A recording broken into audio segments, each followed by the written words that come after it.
The Haunting of Bly Manor was good, but not nearly as good as The Haunting of Hill House. It has a solid story that keeps my interest for most of the show, although I did get a little bored near the end because for whatever reason, this series was not really scary at all. Instead, it's trying to tell more of a character driven story, but as I will eventually get into, The Haunting of Hill House manages to do a better job at both the story and the horror. But to give this show the credit it does deserve, I have to say that I love the characters in this. Every actor does a truly fine job at selling their character, and I finished the show with two characters that I absolutely loved. Jamie, who originally came off as a smartass, but grew to be incredibly loving and wholesome, and then Owen, who is consistently the most awesome and wholesome person I may have ever seen on television. I love him so much. But characters aside, nothing else really blew me away in this show, and I am much more likely to rewatch Hill House than this one. Who? Anne. She's the girl I'm kind of hanging out with. I haven't met him. Yes, you have. Michael had met Anne. Yeah, so I wasn't actually that big of a fan of Arrested Development. I still acknowledge that it's a great show, at least for the first three seasons, but overall, I'm not that impressed with it. Unlike Bly Manor, which we just discussed, almost none of the characters are very likable in this show, and I understand that that's on purpose, but I much prefer shows like Community or Parks and Rec, which have an ensemble cast of extremely likable people. Tobias and Job stick out to me as the most entertaining characters in this batch, both having some admittedly hilarious moments each. Maybe and George Michael are also moderately fun to watch and aren't nearly as unlikable as the adults, but as for everyone else, I don't like them. I found myself bored out of my mind when it came to characters such as Buster, Lucille, and George Sr., not because they're bad actors, far from it, but their style of comedy is really just not my thing. But there's still a reason why this show is still moderately high up on this ranking, and that's because I think this is one of the smartest shows ever written, in the sense that it mastered the running gag. And while at this point I hardly remember anything that happened in the show, the running gags will probably stick with me forever and crack me up out of nowhere. Anyways, that's about all I got for this show. It's already been well over a year since I watched it, so my memory's running dry. Hopefully, though, there's no more high quality shows that bore me to death. Oh no. Hi, I'm Saul Goodman. Did you know that you have rights? The Constitution says you do. I really have no idea how to feel about this show, but I'm just gonna be honest and say it. Better Call Saul is way too slow for me. I watched it for the same reason that most people watched it, because it's a sequel series to one of, if not the best show to ever be put on television. And boy, is that a rough comparison, because this, in my opinion, does not have anywhere near as much stage presence as Breaking Bad. I can still remember nearly every single episode of Breaking Bad, and it's been well over a year since I watched it. But for the life of me, I can't tell you a single thing that happens in season 2 of Better Call Saul. Like, seriously, the whole show is so slow, and nothing happens for most of it, so it ends up being entirely forgettable. Which is bizarre, because this show is full of incredibly likable characters that are amazingly well written and have very entertaining dialogue. The thing is, though, 5 seasons of only dialogue doesn't make for such a compelling show, at least in my opinion. Breaking Bad struck a genuinely perfect balance when it came to entertaining the audience by raising the stakes to the extreme on a regular basis. Better Call Saul obviously can't have the same emotional stakes as Breaking Bad, mostly because it's a prequel and we know who is and who isn't in Breaking Bad, but at the very least, it could work harder at keeping my attention, and who am I kidding? This show just clearly isn't for me. I know many people who love it, and I myself liked it, but this was by far the hardest show to stick through the entire year. Each hour long episode tested my patience, and getting to the end is something that I'm proud that I did, but I will definitely never do again. Until season 6, of course. I mean, I gotta finish the story. Come on, anything. Anything but Morty. Let's go. Come on, baby. No whammies. I don't have too much to say about the newest season of Rick and Morty, other than this might be the weakest season so far in some ways. Don't get me wrong, I really liked a lot of the episodes, and I don't feel like the show is bad at all, but I think more so than usual, a lot of the self contained episodes are losing their edge and becoming a little bit basic. I hear people say that season 3 is the worst season of the show, but I see that season as having some of the best episodes of the whole show, mixed in with a few mediocre ones. Season 5 consists of a lot more misses than hits to me, where I only really enjoyed the first few episodes and the last few. Episodes 4 through 7 specifically felt like a vacuum of creativity to me, and I wasn't really that engaged with the season as a whole because of that. But to give credit where credit is due, the first 3 episodes were pretty fun and unique, and really radiated with the classic Rick and Morty charm. And the last 3 episodes were pretty exciting because they focused more on the world building and furthering the overarching plot, which up until now has been moving at a snail's pace. Episode 8 specifically explored Rick's past in new and unique ways, as well as exploring his complex relationship with Bird Person, with great action and comedy as a cherry on top. Because of that, Episode 8 was by far my favorite episode of the season. The season finale was pretty cool too, when it opts to actually change the status quo in a big way that I still don't completely understand, but it's still cool nonetheless.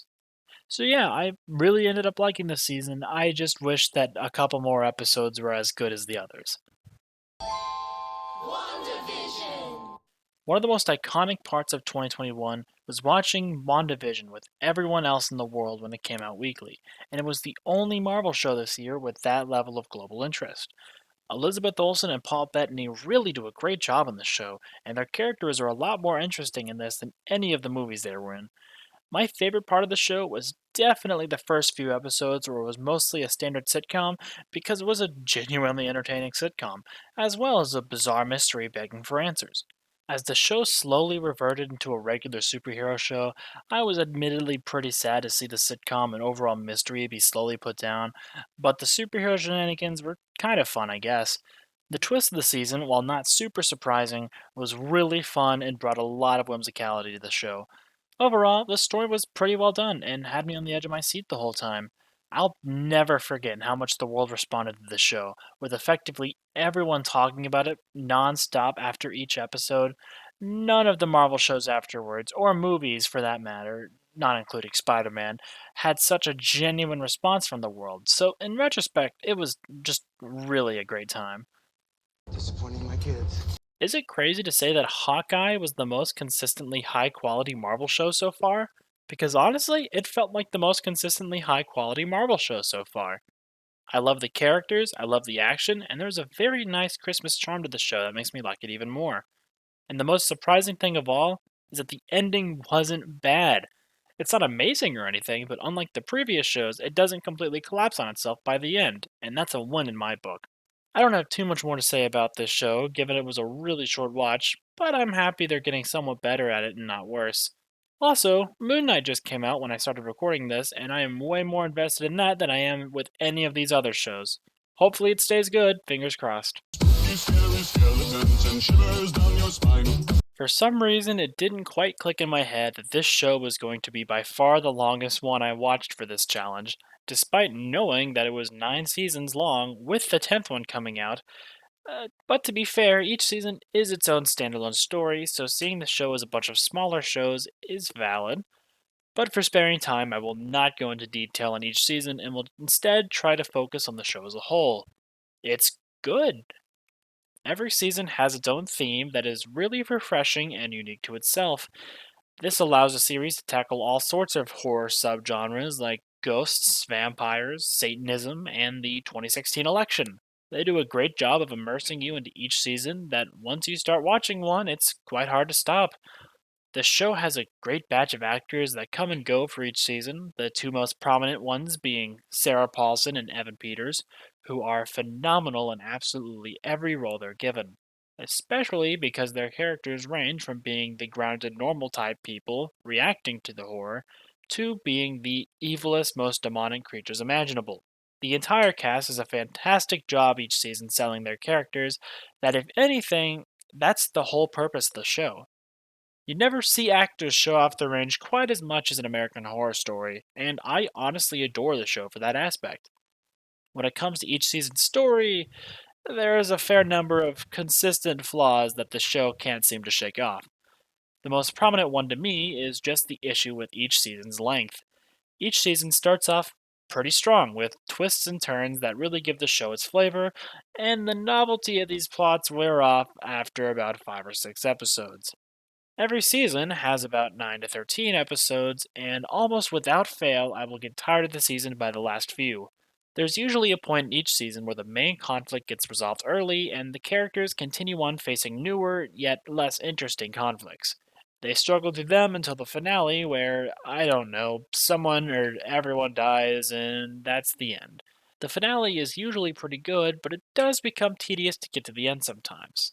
And I do mean sometimes. There are a few seasons that handle that problem better to me, and those seasons are Roanoke, 1984, and maybe Colt.